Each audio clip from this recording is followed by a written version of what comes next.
Hi everyone, this is Long Vo. Today I'm analyzing one of my games played on chess.com. The date is August 11th, 2012, and I'm playing white, currently rated 1154.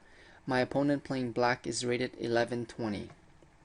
So I start off with e4, and he goes e5, and I go f4, playing the King's Gambit. He goes f6. So f takes e, and f takes e, and I develop with knight to f3, attacking his e pawn. He defends with d6, and I go bishop to c4, attacking the f7 square. He goes knight to f6, attacking my e-pawn. So I defend with d3 and also opening the diagonal for the dark squared bishop. So he goes bishop to g4, pinning my knight. And I castle kingside. I am hoping for him to take the knight, so I could. So if he takes, then which he did. So bishop takes f3, and now I develop my queen with a temple. So queen takes f3. So now there's a lot of pressure on the f7 square.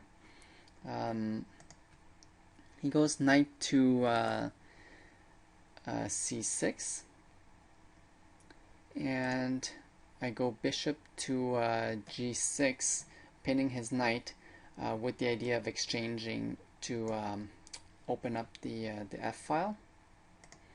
So he goes knight to d4, attacking my queen, also threatening to take c2 and to win the rook. So I defend with queen to f2, still maintaining the x-ray on f7. So he kicks my bishop out with b5. And I go d5, attacking his rook. Also because the knight is pinned, he's not gonna take it that way. Now he plays a move that kind of surprised me. He goes c6, so now my bishop is trapped, and I go bishop takes f6, attacking his queen. And he goes queen takes f6, and queen takes f6, and g takes f6. So I did a whole bunch of exchanges, and I have no choice. I have to retreat the bishop to b3, and he goes bishop to g7 instead of taking. I think taking would have been a good move. Well, anyways, he still has that option because my bishop is still trapped there. So I go c3, attacking the knight.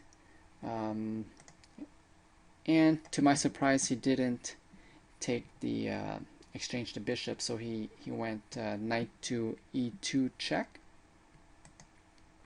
and king to h1, a5.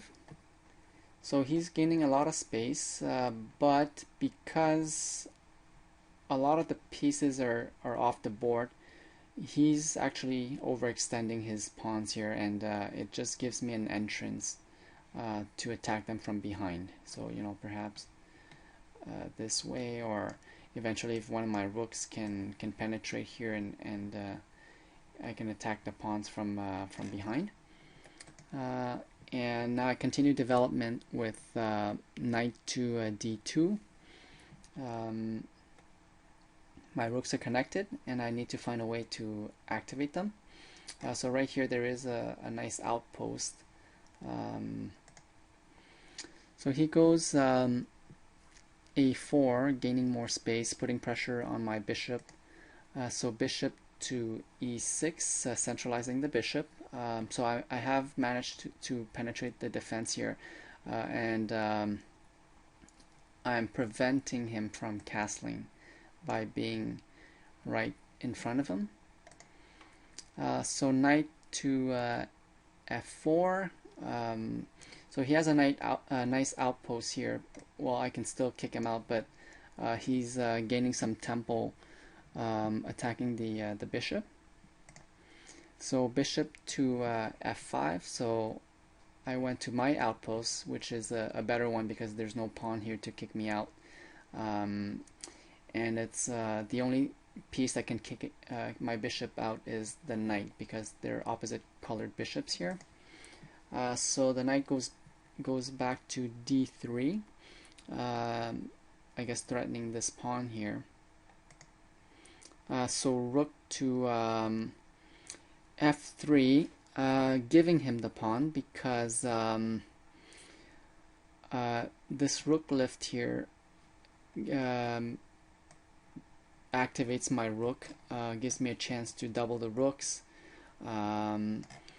and if he takes here, I could always chase him with tempo and developing my rook. So here, because I feel that I have the more active rooks, I want to make use of that and not be tied down with material, and I think getting an initiative is a little bit more important here. So knight takes b2, rook to b1, attacking the knight.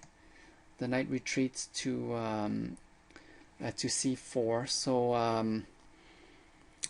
and also I knew that by doing this I could create an exchange here, and opening the b file. So knight takes c4, and b takes c4. So now my b file is open, so I'm happy about that. So I start attacking his overextended pawns with rook to b6, and so king to e7, connecting his rooks. I don't know why he didn't want a castle. I think it would have been better. So rook takes c6 and attacking his c pawn here. So I think I'm doing okay. My rooks are much more active. Once the c pawn goes, I could use my other rook. So rook to b8, threatening the back rank check here. So g3, making an escape route for my king. So rook to b2, attacking the a2 pawn. So a3.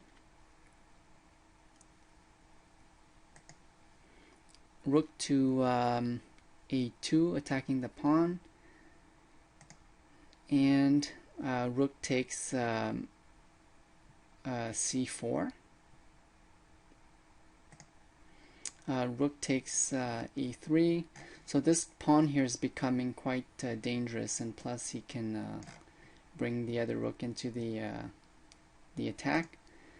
So rook to c7 check. So king to f8. So I just blocked off his other rook, so I'm happy with that move. And rook to c8, check. But at this point, exchanging rooks here wouldn't really make sense.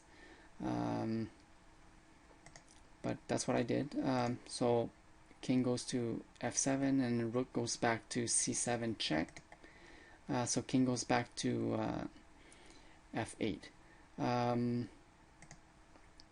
So now I centralize the bishop. So bishop to e6, threatening a check here, and winning the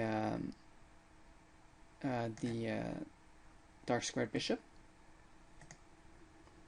So rook to a1 check, king to g2, rook to a2 check, king to h3, and he goes rook to c2, attacking my both pawns here, so h2 and c3. So I don't know why I checked that way. I think I should have checked with rook to f7 check. I think that would have been better. And if he goes here, I could perhaps do a windmill, and actually that would have been checkmate. So I missed that one. So anyways, rook to c8 check, and he has a way out here, which is not good for me. So king to e7, attacking my bishop, and also the rook here is under attack as well. So rook takes h8, and bishop takes h8, and now retreat bishop to d5, blocking his pawn here, and protecting the a2 square. So now he goes a3, and I go rook to f1.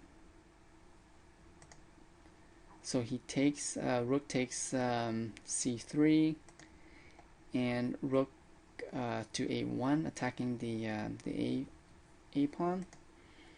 Rook to f3. So I guess he has the idea of perhaps advancing the other pawns to free up the bishop or something like that. King to g4, attacking the rook, and rook retreats to e3. King to f5. Yeah, I don't know why I made that move. Anyways, rook to f3 check. King has to retreat to g4, and rook back to e3. So now rook to b1. I guess there's no point in being passive and just tying my rook down for that pawn. And since the rook is no longer protecting the second rank here, my bishop is enough to take care of that pawn. So so now he goes rook to e2, I guess threatening a2 here, and also threatening my h-pawn. So that's a good move from him. So rook to b7 check, and king to f8. And I was thinking here that I could perhaps win the bishop here, but he still has this move to defend. So instead I take rook takes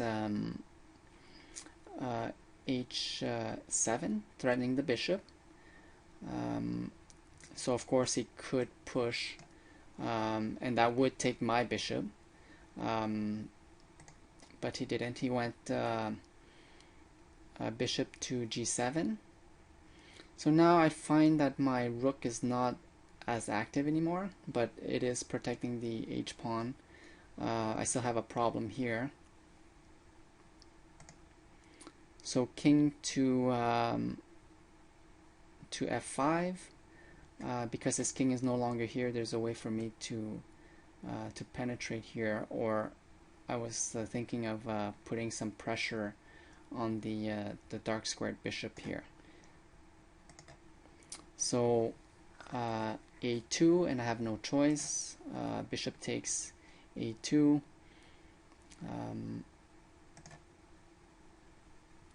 Rook takes a2. And king to g6, attacking the dark squared bishop. So rook goes back to a7, so he's totally winning here. Sort of. His dark squared bishop is really inactive though, so it doesn't really, even though he's up in material, it doesn't really help for now. So I decide to make my rook more active with rook to h4, trying to look for a way to somehow centralize the rook and not be crammed in by these pawns here. And he goes rook to f7. I guess the idea here is to keep pushing, opening up the position for the dark squared bishop. I go with g4. So if he does that, now I have two pawns attacking the f5 square.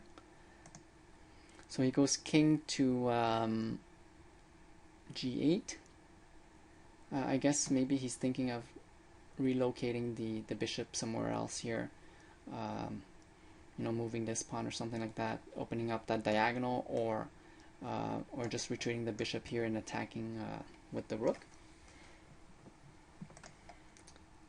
So rook to h3. So I wasted a move there because initially, if I had gone there and then the pawn, that would have been a stronger move. So he goes bishop to h8. So rook to d5, attacking the d pawn. Rook to h7, attacking my h pawn. So here, because the kings are facing each other, if I can somehow deliver check down here, that would win the game. So I took rook takes d6 with a checkmate threat here, but he didn't see that. So he took rook takes h2 and rook to d8 checkmate. He must have been pretty upset, because I think I would be as well.